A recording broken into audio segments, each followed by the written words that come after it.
All right, what's up, everybody? Welcome back to the Wrestling Rewind. Me and Anish are here today to tuck our tails between our legs on our predictions for the 2026 Elimination Chamber. Bad day for us, Anish. Not great. Not great at all, Chris. Listen, you win some, you lose some, okay? We're not going to focus on the losses. We're just going to move forward. Act like that never happened. I believe the Vols old coach used to say when the team sucked one year, he's like, they're champions of life. Yeah. So I think it was Butch Jones. Butch so we're Jones, champions of yeah. life, you know? So Yeah. we'll just move forward being champions of Brick life. by brick, Chris. Exactly, man. Brick by So brick. this is a fun pay-per-view. Good Yeah. stuff. Always fun when you make predictions to watch them fall apart in front of you. I believe I did the rare feat of going 1-3 on this pay-per-view. So real first-round draft pick for me awaiting, I guess. Yeah. Yeah. Gonna go into the NBA lottery at very high odds with this one, man. So let's just start it off.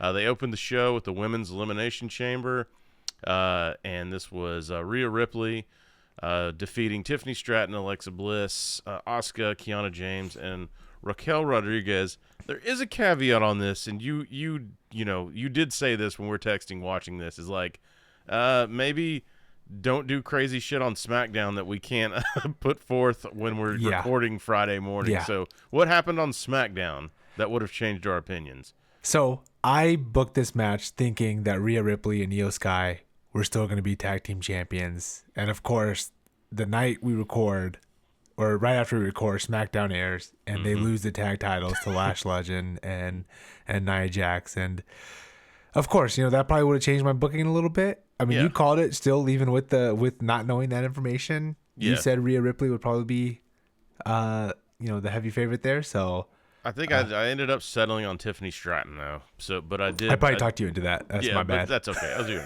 Tiffy time. My wife, we were on a trip watching that, and she was like, "God." As soon as I'm like, Tiffy time, honey. She's like, Jesus. That's why that's why she's not feeling well, Chris. You said Tiffy time one too many times. Too many times. It's too much Tiffy time, which I don't think is a thing.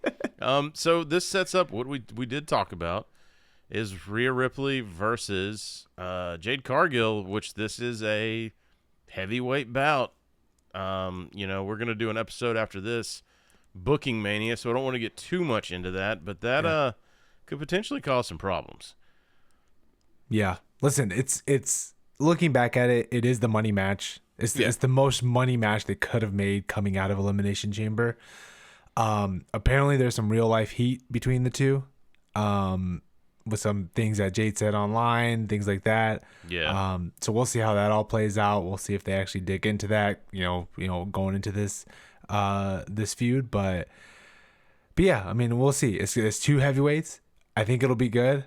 I cross my fingers. I hope this is where we see Bianca Belair come back. Yeah, So, that would be nice. I mean, it would be nice to sprinkle that into a three-way wrestling match, you perverts. But this, I don't know. I saw Tiffy. God, I hope her nose isn't broken. She got fucked up on one of those. I saw her hit the mat, and you can always see whenever somebody grabs there's grabbing your nose, and then there's you just got pinned, and then you went back immediately to grab your nose again to be like, then you just saw the blood. By the way, shout out to Tiffy's gear.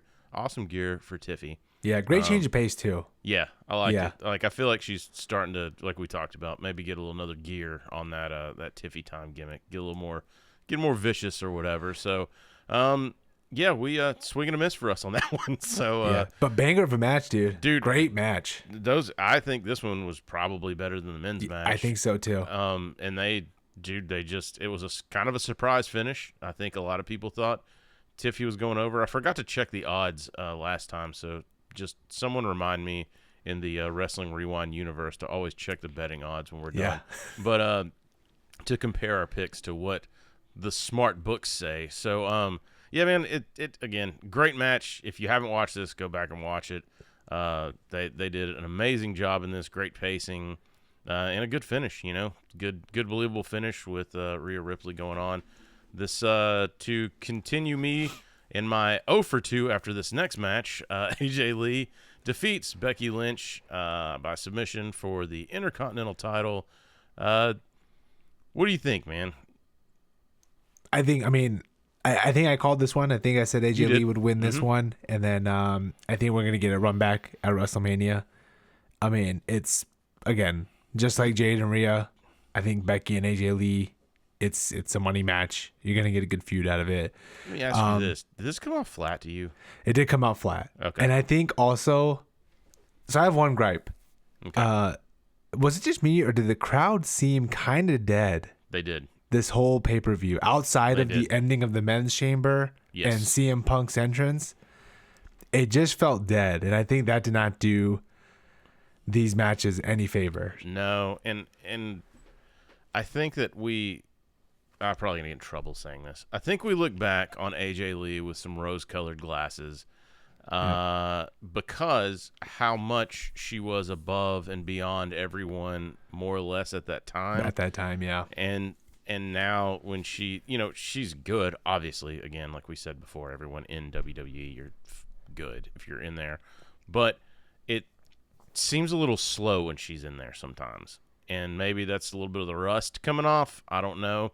And it may just be that's just her speed. But this one, the crowd didn't help, and it just came off a little slow to me. Becky bumping and selling her ass off for AJ, though. Like, Yeah. props to Becky. This was a great job of putting AJ over by Becky. 100%. And I'm hoping that, obviously, I'm sure we'll see her at WrestleMania. So I'm hoping doing 2 back-to-back PLEs will kind of help shake some of that rust off for AJ Yeah. Lee. Because you're right. She's just started out slow. Obviously, in the other 2 matches she's had since the return, one was a mixed tag match, so she didn't really have to do too much, and the other was a War Games match. So again, she didn't really have to, Right. do too much. So, it came out flat. I mean, the match wasn't bad. It was good, but it just was very slow pace. The crowd again just wasn't doing it any favors. So yeah, it's kind of disappointing. Also, just another gripe here. So I live in Chicago, so I was like, let me just take a look at ticket prices. Oh, why'd you do that? The like I looked the night before. I was like, let me just see. Maybe if we find something cheap, we can go. They were outrageous. So Chris. were you looking on secondary market, or were you looking on the actual, like, what is it, the United Center or whatever they were at? Yeah. No, I was looking on the secondary market. Okay, and I'm sure that's impacted by their initial prices that are through the roof. What are you talking about? Like, for a family to go to this, say a family of 4, what are you talking? So I was looking at just like upper level Mm-hmm. at the United Center, and when I looked, I think I looked on like Wednesday or Thursday, before the Saturday, they were going for $200 a pop For the upper deck. for the upper deck. Jeez. Yeah. Now I'm sure, obviously, day of, close to the event, they probably dropped heavily. Right. But TKO, man, they're ruining this for families. They're gonna start pricing people out, man. What they did, and I was hoping this wouldn't happen. They're trying to book WWE like UFC, and Yeah. there's 2 entirely different demographics. Like, Yeah. UFC is more of the dudes and bros are going to UFC. It's not really a family thing to watch Yeah. people's teeth get knocked out. Like, WWE is still family and will always be a family friendly event. Like, it's fun. Even the Attitude Era, there was kids looking at women flashing their titties growing up right before our eyes. It was fun, Chris. Yeah, I know. That's what I mean. Like, it's family stuff, and if they start outpricing family to Vince McMahon's, faults we've read about, he was one of the ones that always said we're not increasing prices. He wanted to make it affordable to family. That's been quoted by several sources. Once he got out, TKO said, that's not so fast, my friend. Well, it's the main reason why we got a rerun at Vegas for Yep. WrestleMania this year instead of New Orleans, which is a great Vegas city, by the way, or a great dude. Mania city, by the way. For sure. Just And a they've been there. fantastic Mania city. And it can handle big events. It's handled several Super Bowls, all that. Not saying Vegas obviously can handle it as well. Yeah. But, like, why do you back to back? Like, it's, we back to back, and then next year we're going to be overseas if that still exists. Yeah. It may not be here anymore. I don't know. Like, we'll see at the time Yeah. we're recording. Who knows? But, like, Well, like you said, like they're pricing it to try to be like UFC, but it's like UFC you can have in Vegas every single time, and people are gonna show up. People traveling, bachelor parties, celebrities like that. You can't have 2 Manias back to back in Vegas. Obviously, it's gonna be sold out. Like, people are gonna be there, but fans get fatigued, dude. People travel to Mania because they want to also explore the city and hang Dude, out in yeah. the city, make a trip out of it. I went to Orlando to actually didn't go to the WrestleMania in Orlando. Me and my buddy went and we just did all the indie shows around Mania. Like this was probably like 2018, 2017. I can't remember. But anyway, we went to go do that, and it was awesome. It was like people walking on the streets with wrestling shirts, so they're all like fans. We went to go see the NXT pay-per-view too. It was really good. It was at the Magic Stadium. Like it was a lot of freaking fun. And then, but because you could go explore Orlando too. Like we were going around to all these different spots, different places to eat. But the Vegas thing is, I feel like they're just going to start like alienating and pricing out like what's going to happen. Like, look, I don't care how much you guys want to do it. And they have, Jelly Roll and different people that are going to be. You're not going to have like A-list celebrities like UFC has like down front row for wrestling. Yeah, there's still a stigma involved in that, and it's not going to happen. Like, so you can outprice everybody, but guess what? Like, if you're hoping to turn it into UFC, this is not that, and it never will be. Yeah, exactly. But sorry, I got us off into a tangent. Dude, no, man, that's what we're here for. We're we hate to go on tangents except for we love them. So the next one, CM Punk, the hometown boy, defeats Finn Balor by pinfall. This is the only one I got right, which was also a layup. So, but this, like we predicted, this was a pretty good match. This was, they're actually, and I said that they would do this. They had a couple points there where you're like, oh shit, like is Finn gonna pull this off? Like they were very good at doing that. And I thought it was a great match. CM Punk going over, AJ Lee going over. Both of them. I think you called the both of them titles in hand. Celebration was pretty cool. And that entrance, man. Entrance with the old Chicago Bulls theme with the old Bulls announcer. Oh man. Yeah. I when I heard that, I was like, oh, I basically was every other white guy. And I was like, no, he didn't. Yeah. But I wonder how many like young people were just like, what is that? Yeah. Like not knowing the greatness of the Bulls intro and everything. Yeah, 100%. Actually, side note, when I was a tag team, we were called Team Winner. That was our intro music. Was nice. The Bulls intro thing, which actually is like I forgot what band that song is. It's like an intro to like a 70s band. Yeah. I didn't know that. But anyway, let's go on to the main event. Did not see this coming. Randy Orton defeats LA Knight, Cody Rhodes, Javon Evans, Trick Williams, and Logan Paul. Of course, you called and probably had the funniest gif of the week when you said Jay looked so pissed off when he was picked to win that. And then you sent me, as soon as he gets jumped in the back on SmackDown, you sent the Scottie Pippen gif of I'm not gonna fuck my summer up or whatever. Like you called it, dude.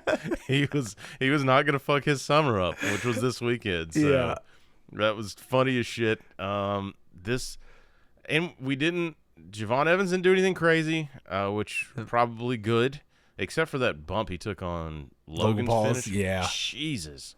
Yeah, I think he landed on his dome on that one, but I was really afraid that they were going to be like, hey, Javon, like jump off the top of the United Center through the cage or some shit. So I'm glad he did not do that. Yeah. But this one too, and this may have been like you said with the crowd, it was a little flat. And leading into this match, I almost forgot, and shame on me for that. We had the Danhausen reveal. Yes. And I followed that dude on social media for forever at this point, and that dude is so freaking funny. And I know the crowd kind of fell flat for him just because they don't know what he is. But the best way I have to describe him is if a Conan O'Brien skit was a wrestler. That is Danhausen. Like I think he describes it as if Conan O'Brien was a demon, but I think it's more appropriate that if a Conan O'Brien skit from the 90s was a wrestler, this is what it is. And it's funny as shit. He got a big pop on Raw, so I was glad. Cursed Dominic and all of that good stuff. But cool to see. He just seems like a genuinely good dude, and cool to see somebody like that kind of get their flowers at a big level like this. But segue back. You got any thoughts on Danhausen before we segue back? No, I liked him. The gimmick's not for everybody, obviously. Right. It's a comedy gimmick. It's probably gonna be one of those things we're not gonna see him really in the ring at all, if at all. You know, he's probably gonna be backstage, kind of cursing people. I mean, with the curse on Dominic on Monday Night Raw, having him lose, I feel like that I think that could build to a good, months long, just kind of sideline storyline, right? Especially if Dom drops the other belt too, and then kind of goes into a funk. You could have there's a whole thing you can do with that, but. The call here to go to Randy Orton, which was something I did talk about that I could see them doing it. I thought for sure we were going to get Cody Rhodes versus Drew McIntyre, which I was right, because guess what's going to happen on SmackDown? Yeah. Is for hey, Cody, you just lost the Elimination Chamber. How about a title shot? Yeah. Like, what? What are we doing? I don't think anybody wants to see that, so hopefully they got something cooked up for that. Nothing against Cody or Drew. We're just over it at this point. So, what did you think of this chamber? You do also have the reveal of Seth Rollins come in and cost Logan Paul, I guess, his chance. What did you think on this one as a whole? So the match was okay. I feel like it really got carried by the last 5 minutes of it. Yes. Last 3 minutes of it ever since Seth showed up, because from there it was just, go. Two things for me. One, this just shows me Seth will always be – people will always love to cheer Seth more than they will boo him. Yeah, I'm with you. Like, no matter how much of a heel he is, like, people just want to cheer that man all the time. He's got it. Yeah. And two, obviously, we knew Jey Uso wasn't going to be in this because they had to put a Vision member in because they had this Vision storyline, which was going to be Bronson Reed. And I'm sure if it wasn't going to be Bronson Reed, it was going to be Braun Breaker before he got hurt. Right. So, that all makes sense from that aspect. But yeah, the swerve at the end with Drew coming in, and then Randy just not even hesitating, hitting that RKO on Cody. Yeah, that was a good one too. Beautiful RKO, by the way, too. Dude, some good storytelling too, because I think he hesitated before, and when they fought previously, right? And so he didn't hesitate. He hits the RKO for the 3 count. LA Knight again, we keep pulling for the guy. He may be time to start getting rid of a few of those moves. Why do that? Why everybody there's highlight reels of LA Knight's botches online, and they're all when he does the top rope move. Yeah, so maybe time to get something else on that. And it sucks too, because it's just you don't need it. Yeah, he knows he doesn't need it. He's got the crowd in the palm of his hand when he's out there, and if they ever do decide to push him, it's going to be a huge pop when it happens. But somebody doesn't see something in him, I guess. But hell, he's been on the main roster for how long now? He's at least stacking checks at this point, for all his many years in the wrestling business. And he has enough of a brain and a mind for this that he can do backstage, agent stuff if he wanted to. So good on him at least for that. But kind of sucks. We're kind of pulling for him, yeah. But as far as this our MVP of the PLE, I guess is probably going to be Randy Orton, right? Yeah. That's who I was thinking of when it faded to, it's the last match, so obviously there's going to be a little bit there, but there was nothing else that happened in this that I was like, holy shit, they're putting Orton in another title match at Mania. That's pretty dope. So I guess he's our MVP of the PLE, which we didn't call. Just another offer for us. This is a bad day at the office, you know? This is one of those days you just break out the crown and you just start pounding shots. Just pound it, dude. Yeah, just drown our sorrows away. That's what we do. Crown Oil, sponsor our podcast. Yeah. I am once again asking for your financial support. Yes, exactly. Yeah, there you go, man. So, dude, do you have any final thoughts on this? As a whole, it was fun, but a little flat. I think we covered that pretty well. Any final thoughts, man? No, overall, good pay-per-view. These I think these pay-per-views PLEs, old school mind. These PLEs leading into Mania, we've built them up to be we've built them up that they need to be a certain standard, right? Just because of years past and how the builds have gone in years past. But I think we need to start breaking away from that mindset and just be I think as much as they say Royal Rumble is the road to WrestleMania, really the road to WrestleMania is the 5 weeks before WrestleMania. Right. It's gotten shortened. Everything, though, it's everyone's attention span is shorter, so it's almost you have to do that. You're so used to these 4 and 5 week builds with PLEs that that's what they know. That's the template now, right? So, You're right. We do probably need to get used to that because all really Royal Rumble sets up is your main event, and everything else is. And hell, I mean, even with them, you don't know if that's actually going to be the main event or not. The shit can change. Exactly. Things change, pal, as Vince McMahon would say. So, Yeah. Anyway, guys, I forgot to say this the last couple times, but be sure to go check out some local wrestling in your area, man. Go see the stars of tomorrow and maybe some of the stars of yesterday that make their way through your territories. Always a fun time, man. Anytime. Hey, I've even gone to see a little bit of micro wrestling as of lately, and that is fun. There's a lot of those dudes that put on a fantastic show. So anyway, go support your local wrestling, man. And with that, guys, we will see you down the road.